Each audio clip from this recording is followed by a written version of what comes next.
Hi, my name is Ian Joseph, and today I'm going to be discussing American cities and their accommodations for disabled people. So, what was the issue? So the first thing that we need to look at here is what was the issue that was the biggest problem for disabled people.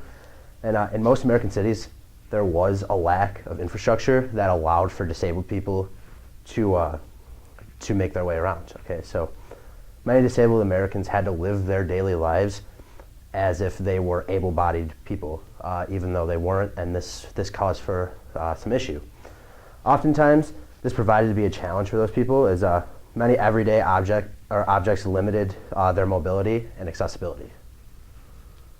These things even are things just that we don't even pay any attention to, such as sidewalks, crosswalks, etc. The resolution. So the resolution is a thing called the ADA, the Americans with Disabilities Act. So in 1990, the 101st United States Congress passed the Americans with Disabilities Act. This is a law that outright bans discrimination of disabled American citizens, as well as affords them rights to accommodate for their needs. So what is the ADA and what does it do? So, the Americans with Disabilities Act, as I said, is a civil rights law that bans the discrimination of Americans with disabilities, both mental and physical.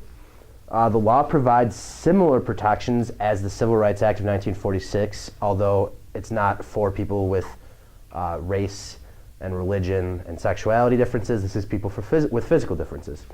The ADA requires employers to provide reasonable accommodations for their employees. It also requires public institutions to offer accessibility to all disabled citizens. The ADA enforces multiple areas. Just a brief overview, it enforces things such as employment, requires employers to provide qualified individuals with disabilities equal opportunity. State and local government activities. This is under Title II. This requires the state and local governments to give people with disabilities an equal opportunity to benefit from all their programs, services, and activities. Transportation, more leading towards public transportation.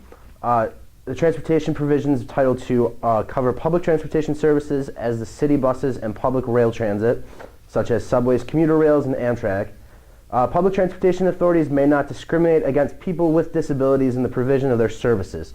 So basically, it's just this title basically focuses on people with disabilities in transportation. Public accommodations. Title III covers businesses and nonprofit service providers that are public accommodations, privately operated entities offering certain types of courses. So basically, this title requires all private institutions to actually work under these guidelines. Telecommunications relay services. This is Section 4, or Title 4. This addresses basically all communication aspects, from things such as translators, people that might be able to help others speak, things such as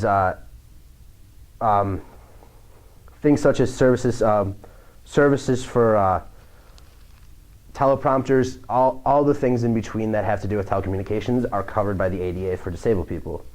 Other acts that this does offer that are influenced by the ADA, so you have the Telecommunications Act of 1996, Fair Housing Act of 1988, Air Care Access Act of 1986, Voting Accessibility for the Elderly and Handicapped Act of 1984, the National Voter Registration Act of 1993, Civil Rights of Institutionalized Persons Act of 1980, Individuals with Disabilities and Education Act of 1980, the Rehabilitation Act of 1973, and Architectural Barriers Act of 1968. So basically, all of these acts that are influenced by the ADA, what the ADA is doing is they are influencing all of these acts to be accessible for disabled people. People with disabilities are supported through the ADA, through these acts are supported through the ADA, and that's what it has to do with these.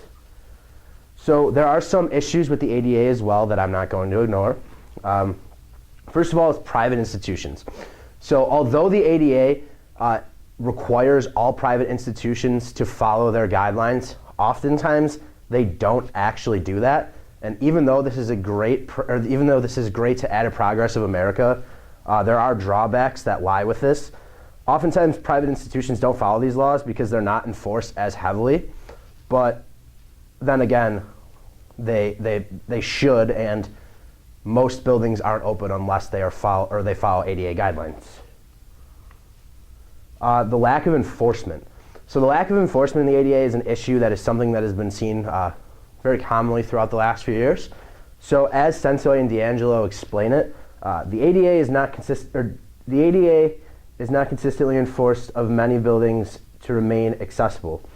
The ADA is also not strongly enforced. However, any new building that is built, it must meet ADA standards. So that's where I was getting at with the private institutions. And that is per ada.gov. So here's just some well-known objects that are resulted from the ADA. So first of all, we have things such as curb cuts.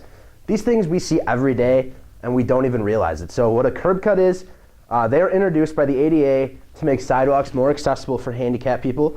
And what they have actually done, as Sensoi and D'Angelo have quoted, cities have come to see that curb cuts are beneficial not only to people with disabilities, but to elderly, the very young, people pushing strollers, bicyclists, and many others.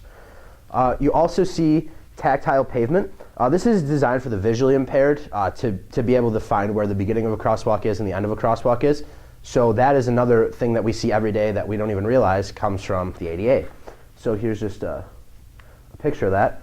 So on the top in the white lettering, you see the curb cut. That's where it follows suit into the yellow piece, which is the tactile pavement.